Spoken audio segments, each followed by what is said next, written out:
Hello again, everyone. This is Pastor Katie. Today, I've really been focused on this idea of productivity and what that means in this time of pandemic. So, I have never worked from home before. On principle, I don't like to work from home. I like to have separate spaces. So, home is for home, work is for work, and I don't try to do too much of one or the other. At the other place, if that makes sense. So I like the physical act of going to work and saying, this is where I work. And then I come home and I don't work.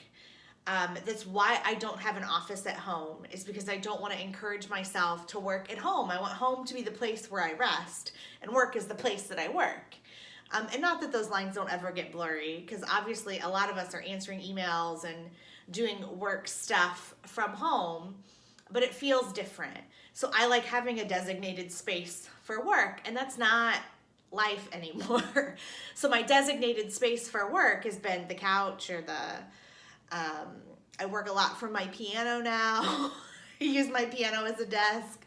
There are all sorts of things that have changed, but also the type of work that I'm doing is changing. So this is not just for me. I can't go see people. I don't know what's happening in your lives, so I'm calling more people and doing different things, is trying to connect, doing these videos, those sorts of things.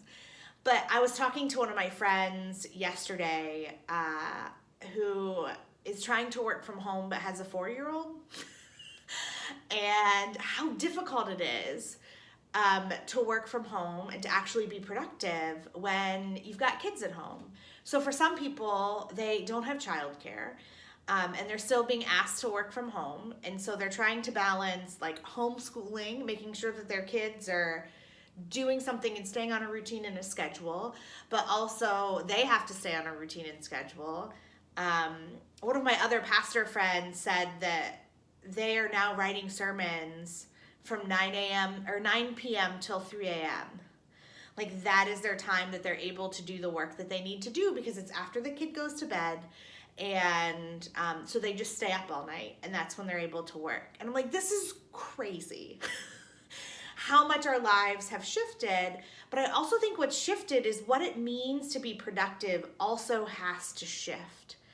So for a lot of us, even though you may be at home more regularly, as a lot of you folks are retired and that's kind of just your life, but what you're able to do has changed. And I want to offer grace in this, that we're not just working. I saw something on Facebook the other day that you're not just working from home. You're working from home in the middle of a pandemic. And everything has changed, and that has to include our expectations of ourselves, and what we're able to get done. I feel a lot of like internal pressure to like utilize this time to like do home improvement projects, and like maybe I should paint my walls, or maybe I should do those things that I've been saying, oh, if I only had more time.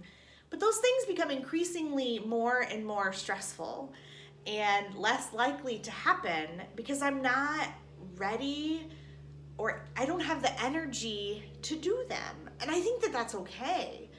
I think that a lot of our energy right now is given to stress and anxiety, or over functioning. So a lot of people will overwork because they are sitting at home in their pajamas. And so the way that they feel like they've done something that day is by working too much. And then our bodies and minds start to feel the effects of that too. Or we work too little and we're not doing enough to keep ourselves energized. But I think a lot of this, so much of this pandemic is causing our brains to do hard shifts. And I think that we have to shift what it means to be productive. A lot of us are doers. We like to do stuff, and it's okay to be. I talked about that before, is to be human beings and not human doings. That was in last week's sermon. So I think productivity also has to look different. And what I'm reminded of is in the Shorter Catechism, which is one of our creeds, the first question that's asked is, what is the chief end of man? Like, what is the purpose? And I think that question for us right now is really important. And the response that the Shorter Catechism gives us is the chief end of man, the purpose of life, is to glorify God and enjoy God forever. And how different our lives would be if that is the way in which we deem being productive, is that if we're productive, then we're glorifying God and we're enjoying God. Like, what if that was our to-do list? Was to glorify God and enjoy the presence of God. It would completely change our days and the ways we live our lives. So I encourage you today to find a place and a time or a space to glorify God and to enjoy God. It should be easy today. It's going to be warm again. I'm so excited. But I do think, we got to shift the narrative a little bit. So I hope that you are productive for whatever that looks like for you, and that you feel good about what you're doing that day, and that whatever it is you do today, that it is to the glory of God. Have a good one, folks. We'll see you again tomorrow.